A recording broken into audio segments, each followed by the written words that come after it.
So this morning I wanted to go over the Hermspringer Prong Training collar that your dog is going to go home with. So every dog goes home with one of these, and I just want to go over how to put it on, how to fit it. It actually will be fit to your dog when they leave here. However, your dog may be a puppy and growing, and in that case I will send you some extra links that you can put in as your puppy grows. So we'll talk about that. So first things first, let me point you down here. There you go. Oh boy. Okay, hopefully that'll work. So there's two sizes.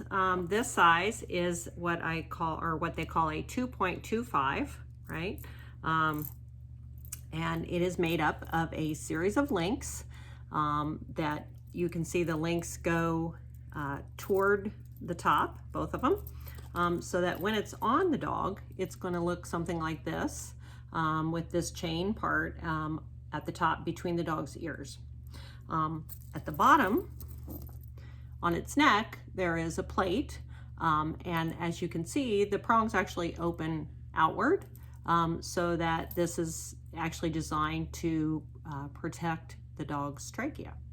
Okay, so the way these work is by pressure and release, and basically that is a squeeze and release. So your leash gets attached to this swivel ring, and here's a second ring. You can just call that one the O-ring. This one swivels around, and so it doesn't tangle you up when you've got the leash on it. So if we give this a squeeze, meaning we pull that chain, and you see that ring there is designed to keep it from tightening too much. But we pull that ring, and then when we let go, the pressure goes away. So the way it works is we put it on the dog maybe pulls away from us a little bit, and we wait, and we let the dog figure out how to come back toward us, and then that relaxes the collar. And so that's kind of the concept of the Prong Training collar. For you guys, you'll be wearing this mostly on walks for walking.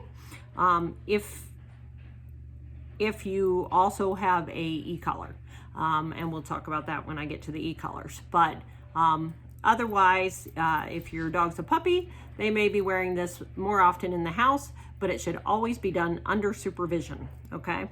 So only if you're around and you can be supervising. Never in the crate, and never when you're playing with another dog or just playing outside in general, right? So if the dog's got free time, this collar should come off. So this is the 2.25, and then made exactly like it is the 3.0. So obviously this one made just the same with a swivel ring and an O-ring is made for larger dogs, right? So this one we'll be using for larger dogs. Now, anytime, I'm going to demonstrate on this one because it's kind of bigger and you can see.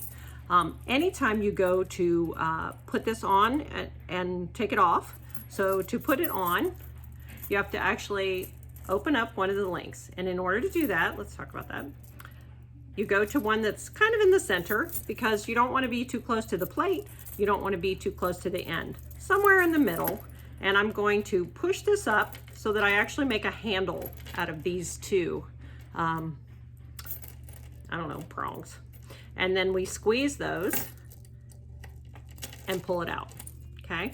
So then we put it around our dog's neck, feed it back in, and drop it down. Always make sure it's in there, right? But we do not slide this over the dog's neck. If you're able to slide this over the dog's neck, then it is not fitted properly. It's too big. So in order to get it on, we disconnect the link, we put it around the dog's neck, feed it through those holes there. Whoops. You got to squeeze them together to get it in there. It's kind of like a little Chinese puzzle. And then down it goes. And then that'll be fitted properly on the dog. Okay, so that is your prong collar operation. Also, if I do send you home with extra links, then same way, we would disconnect this. And if we had an extra link, we would just, whoops, there we go. We'd just add this link right there, and then bring this around and connect it. Now it's going to be just a little bit longer so it fits the dog better. Okay, so that's your prong collar.